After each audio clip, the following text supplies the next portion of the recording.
A grim milestone putting British lives and livelihoods under threat. Earlier today, another 400 people arrived in 8 small boats via our unsecured southern border, which means that GBNews can now confirm that 100,000 migrants have crossed the Channel since the start of this crisis in 2018. This national emergency threatens to overwhelm the Prime Minister, Rishi Sunak, ahead of the next election, with his categorical pledge to stop the boats looking an air-certain failure without the most dramatic action that he doesn't seem to have the guts to pursue. Meanwhile, deluded Conservative wet MPs continue to tear their own party apart after their Deputy Chairman, Lee Anderson, said exactly what the majority of the country is thinking. If the arrivals from France don't want to enjoy the relative luxury of the Bibby Stockholm barge, then they can F off back. The Red Wall warrior doubled down on GB News today.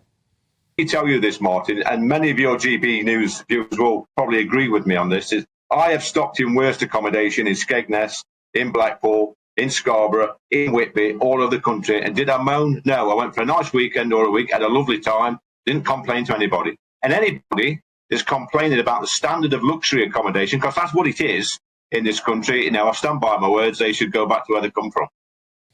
Cue woke hysteria from the walking dead of the Tory party, who really should go off and just join the Lib Dems, OK? Listen to this bitter Tory ex-minister who branded Lee chaotic and unsophisticated. Another ludicrously told The Independent he was a fascist who does not represent the same party as me. Former Attorney General Dominic Greaves went on the record raging that such foul language will turn floating voters off and risk making the Tories the even nastier party, before adding that it was a sad commentary on the current state of the Conservative Party when its deputy chairman resorts to crude and threatening profanities. Another former Tory minister went even further, saying this.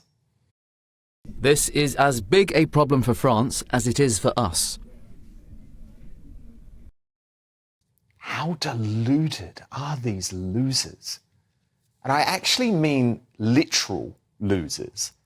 Because if they think Lee Anderson, rather than the invasion via the Channel being overseen by wicked people smugglers, if they think Lee Anderson is the problem, then they can say hello to a historic landslide wipeout.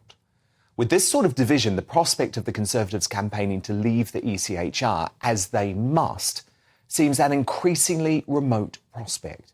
Inertia is gripping every aspect of our political establishment over how to tackle this issue. There's even confusion now over whether tents bought by the Home Secretary to house 2,000 migrants at RAF Wethersfield in Essex will be erected. What are you waiting for? Put up the tents now, OK? And make it absolutely clear to illegal migrants in Calais that they're not guaranteed luxury hotel accommodation the moment they set foot on our shores. Because let me tell you, time is running out.